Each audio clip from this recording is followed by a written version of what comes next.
할렐루야. 오늘은 2022년 1월 23일 주일입니다. 오늘 우리에게 주시는 하나님의 말씀은 다니엘서 1장 8절에서 9절 말씀으로 다니엘의 삶의 원칙, 이런 제목의 말씀입니다. 오늘 본문을 한번 읽겠습니다. 다니엘서 1장 8절입니다.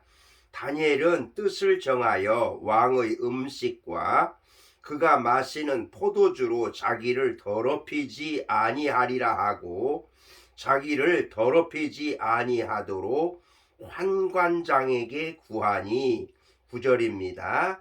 하나님이 다니엘로 하여금 환관장에게 은혜와 긍휼을 얻게 하신지라. 아멘.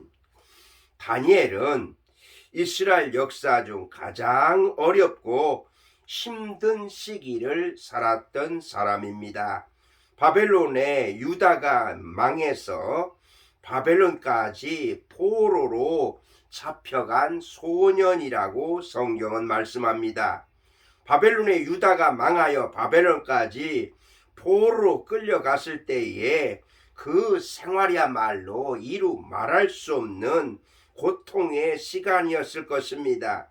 최악의 시대를 산 사람이었지만 다니엘은 최악의 시대를 최고로 성공했던 인물이라고 하겠습니다.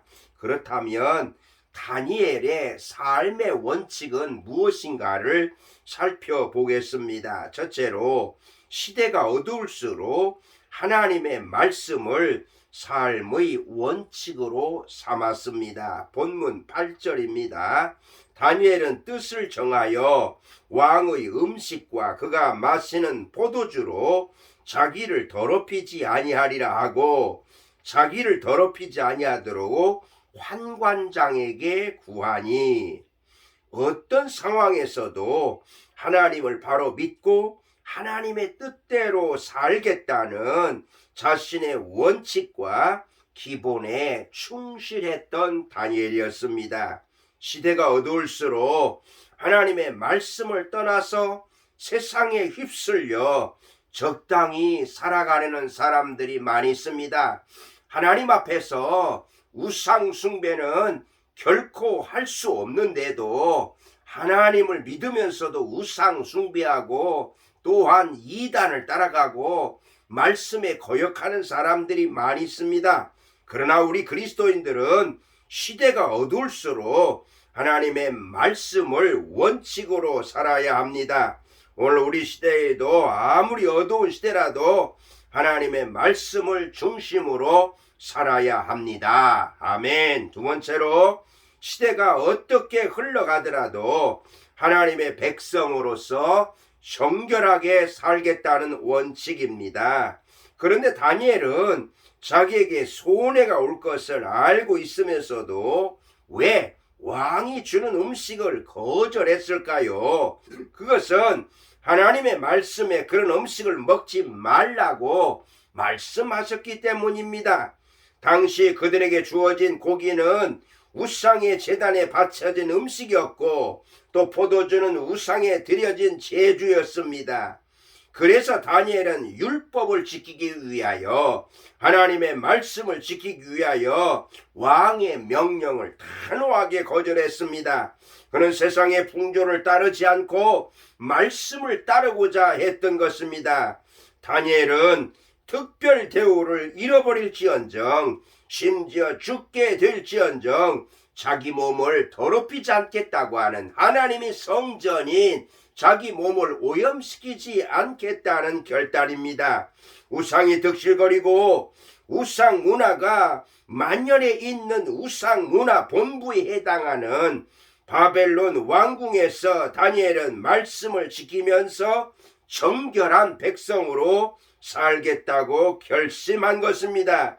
죄악이 세상에서 정결하게 살겠다는 결심입니다. 그래서 하나님은 어두운 세상일수록 믿음 지켜서 정결한 백성으로 살겠다고 결심한 다니엘과 그 세 친구들을 가상히 여겨서 다니엘을 도우셨다고 성경은 말씀합니다. 하나님은 바벨론 본부에서 정결하게 살겠다고 원칙을 정한 다니엘과 그 친구들에게 놀라운 복을 주셨는데요. 1장 17절에 보면 하나님이 이 네 소년에게 학문을 주시고 모든 서적을 깨닫게 하시고 지혜를 주셨으니 다니엘은 또 모든 환상과 꿈을 깨달아 알더라. 아멘. 하나님은 그들에게 뛰어난 지혜를 주시고 위험에 처해도 피해 나갈 길을 열어주셨습니다. 그러므로 2022년 새해가 아무리 어렵고 힘들어도 우리는 하나님의 백성이기 때문에 정결하게 살겠다고 하는, 깨끗하게 살겠다고 하는 결심을 해야 될 줄로 믿습니다. 그리하면 하나님이 반드시 저와 여러분을 승리하게 하실 것입니다. 아멘. 세 번째로, 아무리 시대가 어두워도 긍정적으로 살겠다고 하는 원칙입니다. 지금 다니엘과 그의 친구들은 바벨론 국비 장학생으로 공부하고 있습니다. 공부한 후에 왕이 시험해 보니 다니엘과 그 친구들의 성적이 가장 우수했습니다. 왜요? 하나님이 그들에게 지혜를 주셨기 때문입니다. 1장 19절에 20절인데요. 왕이 그들과 말하여 보매 무리 중에 다니엘과 하나냐와 미사엘과 아사랴와 같은 자가 없으므로 그들을 왕 앞에 서게 하고 왕이 그들에게 모든 일을 묻는 중에 그 지혜와 총명은 온 나라 박수와 술객보다 10배나 나은 줄을 아니라. 아멘. 그래서 인재를 중요시하는 느부갓네살 왕은 다니엘과 그 친구들이 비록 포로 출신이었지만 그 친구들을 등용해서 높은 관직 총리직까지 주었던 것입니다. 여기서 우리는 다니엘의 삶의 원칙을 알 수 있습니다. 그것은 긍정적으로 산다는 것입니다. 다니엘은 바벨론 포로 시대를 긍정적으로 보았습니다.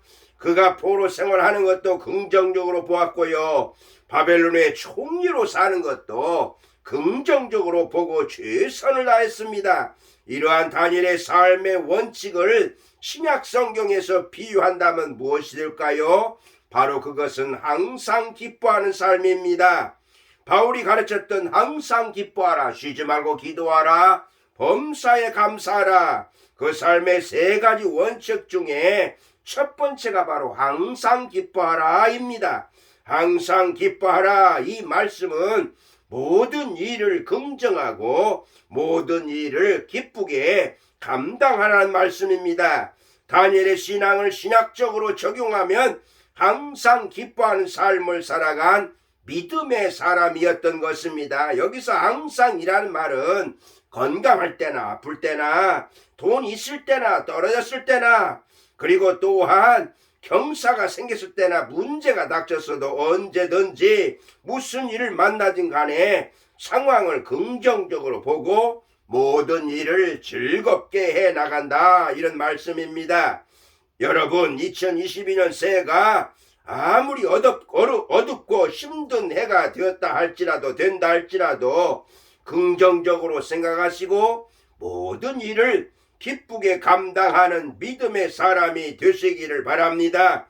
항상 기뻐하는 사람이 됩시다. 이 원칙으로 살 때에 살아계신 하나님께서 반드시 최고의 해로 만들어 주실 것입니다. 여러분, 삶의 원칙이 성공을 좌우합니다. 가장 어두운 시대에 가장 성공적 삶을 살았던 다니엘의 삶의 원칙은요, 시대가 어두울수록 하나님의 말씀을 삶의 원칙으로 삼았고요. 두 번째는 시대가 어떻게 흘러가더라도 하나님 백성으로서 정결하게 살겠다는 것이고요. 아무리 시대가 어두워도 긍정적으로 기쁘게 살겠다는 것입니다. 여러분, 2020년 새해에 다니엘처럼 삶의 원칙을 정하시고 하나님의 말씀을 원칙으로 삼으시고 정결하게 살고 긍정적으로 살고 항상 기뻐하며 사시기를 주님의 이름으로 축복합니다. 아멘. 하나님 감사합니다. 오늘 주신 말씀에 의지하여 다니엘처럼 뜻을 정하여 살게 하여 주시옵소서. 예수님의 이름으로 기도드리옵나이다. 아멘.